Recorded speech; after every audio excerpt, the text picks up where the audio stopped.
Conciseness is the hallmark of effective and professional communication.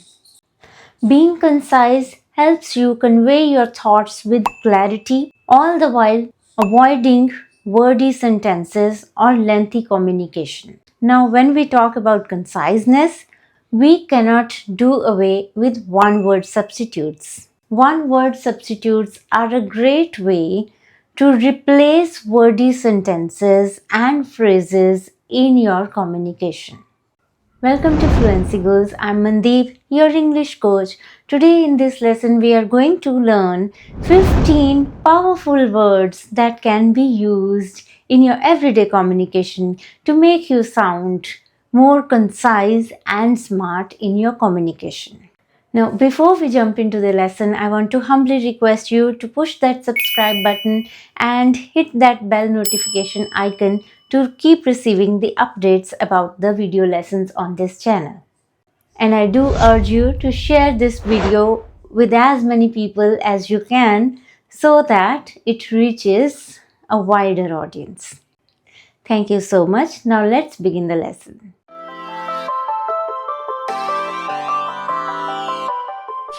The first word is used to describe a person who is indifferent to pain, who doesn't feel any pain, or at least is unaffected by any pain or any pleasure.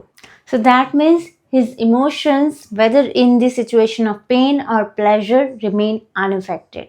So what will we call that person? So the answer to this is stoic. Stoic. Let's use this word in some sentences. And you can wow him with your stoic, silent demeanor. Despite the hardships, he remained stoic. So here if we say he remained stoic, that means he was unaffected by so much pain inflicted by the hardships. That means it didn't break him down. She endured all the criticism with stoic expression. Sometimes you are in a situation where you cannot show any expression at all, especially if you are amongst your enemies and you don't want to give them the pleasure of you feeling down due to the criticism that's coming your way. So if you do not give any expression, then you are giving a stoic expression. Now, if you have to talk about a large gathering of people who have gathered for some particular purpose, let's say a large number of fans that have gathered to have a look at their favorite celebrity or at their favorite star, what would you call that gathering? It's called bevy of fans, or you can say bevy of international guests. So you can say bevy of defined by the particular interest of the people for which they have gathered. Or a bevy of swans. Bevy of bimbos And mass of maracas. A bevy of fans gathered to see the celebrity. The hotel hosted a bevy of international guests. A bevy of reporters surrounded the politician. How would you say something that lasts for a very short period of time? So you'll call that thing ephemeral. Ephemeral. To imagine true nothingness, an ephemeral sack of particles that thinks itself eternal. So something that doesn't last for a long period of time. It is short-lived. Fame is ephemeral. It doesn't last forever. The sunset's beauty was ephemeral but breathtaking. Our childhood memories are ephemeral yet precious. Now the next one is important and it should be used commonly in communication. Something that leaves a permanent mark and that mark cannot be erased. It can be literally like on a piece of paper, something is written and it cannot be erased, or it can be figurative, some memories that are written in your mind and they cannot be erased. So literal as well as figurative meaning. So what do we call that thing, the marks that cannot be removed or erased? We call it indelible. Indelible. Make indelible memories. She has an indelible tattoo on her wrist. The experience left an indelible mark on his mind.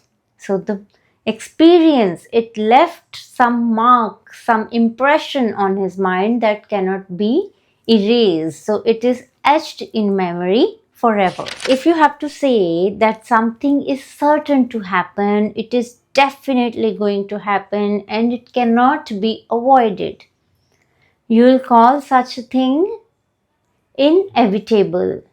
Inevitable. Change is inevitable in life. Death is inevitable. It cannot be avoided. Aging is an inevitable part of life. We all have to age. You cannot escape that. Something that is impossible to correct or to improve. Now, this can be used for things as well as for people. People who cannot be changed, who cannot be improved, whose behavior cannot be improved, or the things that cannot be changed or improved or made better. So it is incorrigible. Incorrigible. I'm afraid you're an incorrigible bungler. Despite warnings, he remains an incorrigible liar.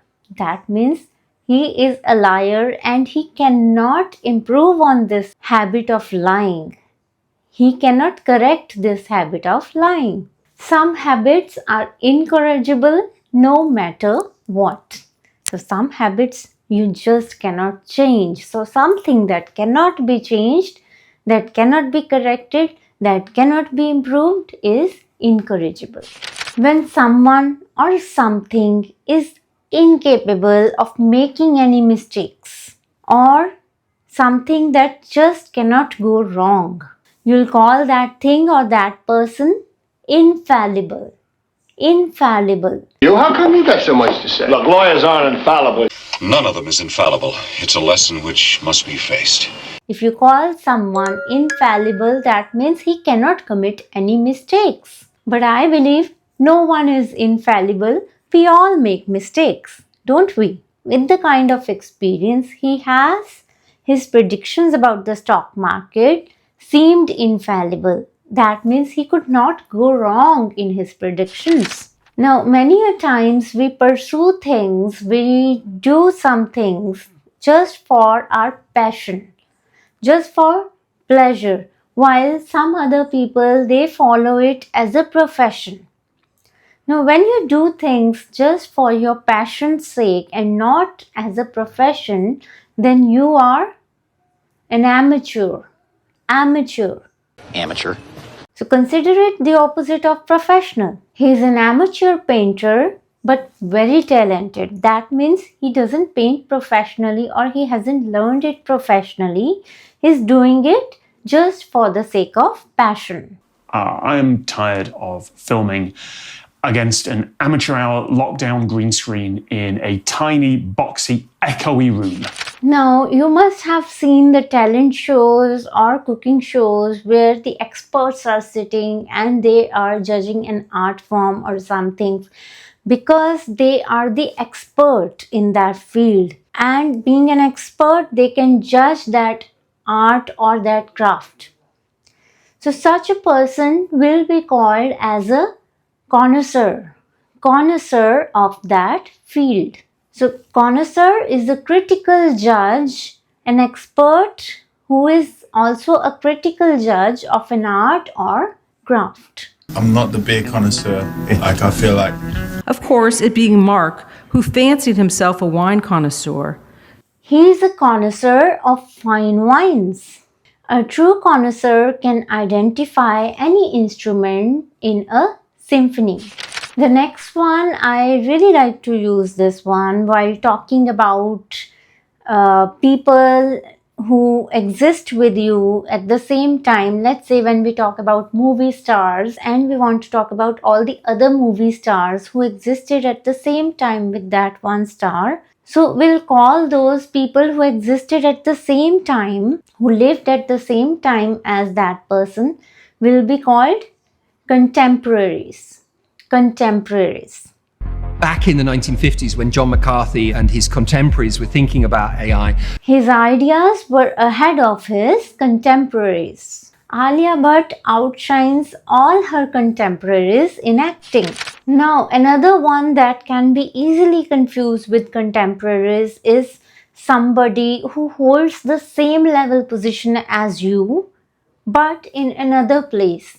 Let's say if you are the CEO of a company and you want to talk about the CEO of another company, then you are counterparts. So the persons who hold the same level position in different place, another place or system. Bringing them together with their counterparts in Russia and China. Her counterpart in the rival company agreed on the deal. Many times we refer to some person as somebody who grabs all the attention at a place, at an event or at a party. So such a person who grabs all the attention can be called Cynosure. Cynosure. Cynosure of all things civilized. You will be the cynosure of all eyes. So a cynosure is the center of attraction or attention. So particularly attraction, because everybody feels attracted to that person. So the bride was cynosure of all eyes. At a wedding, it's always the bride who is cynosure of all eyes. The artist's work became the cynosure at the exhibition. With her talent, she was the cynosure of the stage. Now notice here the preposition to be used with cynosure is cynosure of. Cynosure of all eyes, cynosure of exhibition, cynosure of stage. Now some people have a very sophisticated charm about them and they attract everybody to them because of a certain level of sophistication in their personality, in their outlook. Such a person can be called debonair. Debonair. Handsome. Very debonair. He looked debonair in his tuxedo. James Bond is known for his debonair style. Now the next one is very important and we must use it more often in our conversations, because many a times I feel that people talk about somebody or someone who is very difficult to please and somebody who is very picky in his choices. So somebody who cannot be pleased easily and is very picky in his choices can be called fastidious. Fastidious. I'm a house cat. We're fastidious creatures. So people who are very selective about certain things, about their habits, and they are very difficult to please can be termed as fastidious. Monica of Friends is fastidious about cleanliness. A fastidious eater, he only likes gourmet meals. His fastidious nature made him a perfectionist. Now many times people hire a person, someone to drive a car, and we often call the person a driver, but the driver can be the owner also. So a word that will differentiate between a hired driver and any random driver is chauffeur. So chauffeur is a person who is particularly, specially hired to drive the car. Here's my chauffeur. I am not your chauffeur. He hired a chauffeur for his wedding day. The businessman's chauffeur drove him to the meeting. So instead of saying driver, if a person is under employment or has been temporarily hired to drive the car, you call that person chauffeur. So that was all about the 15 powerful one-word substitutes. Now, if you have liked this lesson, please hit that like, subscribe and share button. I'll see you next time with another lesson. Till then, happy learning.